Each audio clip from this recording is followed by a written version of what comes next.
ধন্যবাদ আমাকে কথা বলার সুযোগ দেওয়ার জন্য। তোমরা অনেকে হয়তো বা চান্স পেয়েছো ইউনিভার্সিটিতে। আসলে ইউনিভার্সিটি এবং কলেজ কিন্তু দুইটা ভিন্ন বিষয়, এবং ইউনিভার্সিটি অনেক বড় একটা জায়গা এবং এটা একটা গর্বের একটা জায়গা। যেমন এটা গর্বের একটা জায়গা, ঠিক সেরকম একটা বড় দায়িত্ব কিন্তু তোমাদের মাঝে আছে। তোমরা এখন অনেক যথেষ্ট বড় হয়ে গেছো, তো তোমাদের এখন আর অযথা সময় নষ্ট করলে চলবে না। এখন বড় দায়িত্ব নিয়ে তোমাদের সামনে এগোতে হবে। এবং আমি ইউনিভার্সিটি লাইফে কী কী করতে হয় এসব বিষয়ে বলবো না, কারণ এখানে বড় ভাইরা আছে, রাহেন ভাই আছে, তামিম ভাই আছে, তারা তোমাদের আরও ভালো বলতে পারবে যে কোন কোন ফল্টগুলো করা উচিত, কোন কোন ফল্টগুলো করা উচিত না। আমি জীবন নিয়ে জাস্ট কয়েকটা কথা বলবো। তো প্রথম হচ্ছে তোমার পার্সোনালিটি বা ব্যক্তিত্ব বা কী। যেমন আমরা কালো রঙকে দেখলেই চিনি কালো রঙ, লাল রঙকে দেখলে চিনি লাল রঙ। ঠিক সেই রকম তোমাকে যাতে দেখে চিনে যায় যে তুমি এটা, যাতে দূর থেকেও চেনা যায় যে এটা নাফিস, দূর থেকেও চেনা যায় যে এটা ফাইন, সেই রকমই একটা বৈশিষ্ট্য থাকতে হবে তোমার মাঝে।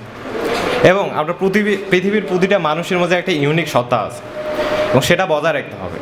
এখন হয়তো বা অনেকে দেখবা ইন্ট্রোভার্ট, কথা বলতে পছন্দ করে না, আবার অনেকে দেখবা কথা বলতে খুব সহজেই একজন মানুষের সাথে মিশে যেতে পারে।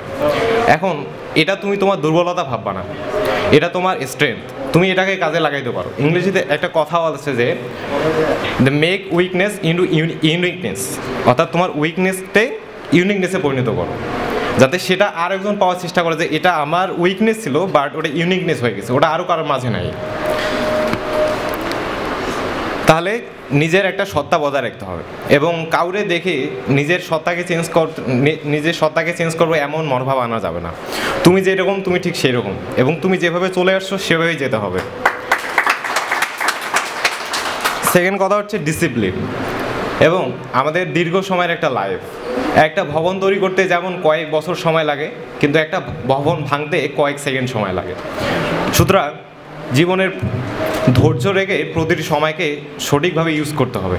অর্থাৎ ভাঙতে যেমন তোমার খুব কম সময়ের মধ্যে তুমি ভেঙে যাবে, কিন্তু গড়তে কিন্তু খুব কম সময় লাগে না, গড়তে অনেক সময় দরকার হয়। এই কারণে তুমি জীবনের প্রতিটি সময়ে এটা রুটিন করো এবং সেই রুটিন অনুযায়ী চলার চেষ্টা করো। যদি তোমার এমন হয় যে রুটিনে তোমার ভোর 5টায় উঠতে হবে, তাহলে 5টায় উঠতে হবে। যদি তুমি 1টায়ও ঘুমায়, যদি 2টায়ও ঘুমায়, 5টায় উঠতে হবে। ডিসিপ্লিন ঠিক রাখতে হবে এবং ধৈর্য রাখতে হবে। সেকেন্ড কথা হচ্ছে থার্ড হচ্ছে পজিটিভনেস হচ্ছে কি, যে কারো ব্যবহার থেকে তুমি পজিটিভনেস সবসময় ইউজ করবা। যেমন হয়তো বা তুমি কারোর সাথে কথা বলতেছো এবং সেই কথা বলার সময় তোমার সামনে ফোন ইউজ করতেছে, হয়তো তুমি এতে ইগনোর ফিল করতে পারো বা অসম্মান ফিল করতে পারো, কিন্তু ব্যাপারটা হয়তো বা তোমার কাছ থেকে নেগেটিভভাবে তুমি নিচ্ছ। একটা কথা আছে যে গ্লাসে অর্ধেক পানি আছে, কেউ বলবে যে অর্ধেক খালি আছে, আবার কেউ বলবে যে অর্ধেক পানি নাই। তাহলে এক একজন এক একভাবে বিষয়টাকে দেখতে পারে। এখন বিষয়টা এমন হইতে পারতো যে তুমি কথা বলতেছো, সামনের জন হয়তো বা তোমার কথাকে গুরুত্বপূর্ণ ভেবে সে ফোনে নোট করতেছে, কিন্তু তুমি ভেবে নিলা যে সে আমাকে ইগনোর করতেছে। এটা কিন্তু নেগেটিভনেস। তোমার পজিটিভনেস সবসময় ভাবতে হবে। ফোর্থ কথা হচ্ছে গ্র্যাটিটিউড, অর্থাৎ কৃতজ্ঞতা। ঈশ্বর তোমাকে সুন্দর একটা জীবন দিয়েছে, সুতরাং ঈশ্বরের প্রতি অবশ্য সবসময় কৃতজ্ঞতা প্রকাশ করতে হবে। আমরা ঢাকায় গেলে হয়তো বা তোমরা দেখবে ফুটপাতে অনেকজন রাস্তায় বসে আছে, রাস্তায় শুয়ে থাকে, রাস্তায় তার জীবন, এবং রিক্সাওয়ালারা তাদের গাড়িতেই রাত কাটায়। কিন্তু সেখানে তুমি অনেক ভাগ্যবান, তুমি 3 বেলা খাবার পাচ্ছ, থাকার জায়গা পাচ্ছ, পড়াশোনার খরচ পাচ্ছ, চিকিৎসা হলে চিকিৎসার খরচ পাচ্ছ। সুতরাং এসবের জন্য সৃষ্টিকর্তার প্রতি সবসময় কৃতজ্ঞতা প্রকাশ করতে হবে। কৃতজ্ঞতা প্রকাশ করতে হবে তোমার জীবনের সবচেয়ে পাওয়া 2টি মূল্যবান জিনিসের প্রতি। সেই মূল্যবান জিনিস 2টি হচ্ছে তোমার বাবা এবং মা। জীবনের যে কোনো কঠিন পরিস্থিতিতে তোমার বাবা এবং মা তোমাকে ছেড়ে যাবে না, সুতরাং তাদের প্রতি কৃতজ্ঞতার দায়িত্ব তোমারই, এবং তাদের রেসপন্সিবিলিটিও তোমার হাতে। এখন ইউনিভার্সিটি লাইফের কিছু এক্সপিরিয়েন্স আমি শেয়ার করব। তোমরা হয়তো বা বিভিন্ন ইউনিভার্সিটিতে যাবা এবং সেখানে তোমার মতোই হাজারো মেধাবী আছে, তাদেরকে দেখে ডিপ্রেশনে যাওয়ার কোনো কারণ নেই। সে হয়তো বা কোনো এক দিক দিয়ে মেধাবী, তুমি আরেক দিক দিয়ে মেধাবী। আবার প্রথমে ইউনিভার্সিটিতে উঠে তোমার পড়াশোনা একটু কঠিন লাগতে পারে, কিন্তু যদি তুমি রেগুলার পড়ো তাহলে সেগুলো সহজ হয়ে যাবে। ইংরেজিতে একটা কথা আছে যে things don't get easier, we just get better. তো তুমি যত নিজেকে ডেভেলপ করতে পারবা তত এই জিনিসগুলো তোমার কাছে সহজ সাবলীল হতে শুরু করবে।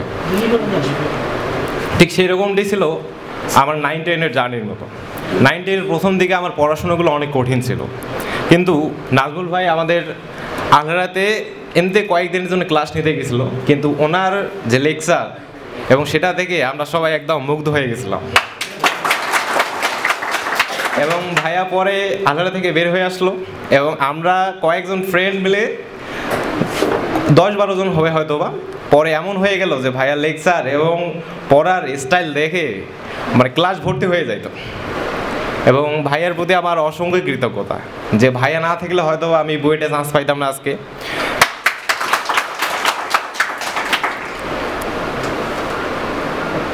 তো এসবই ছিল আমার কথা। আর জীবনে সবসময় সত্যের পথে চলো এবং সৃষ্টিকর্তার প্রতি কৃতজ্ঞতা প্রকাশ করো, আর সৎভাবে লেগে থাকো, স্বপ্ন যায় তোমারই হবে।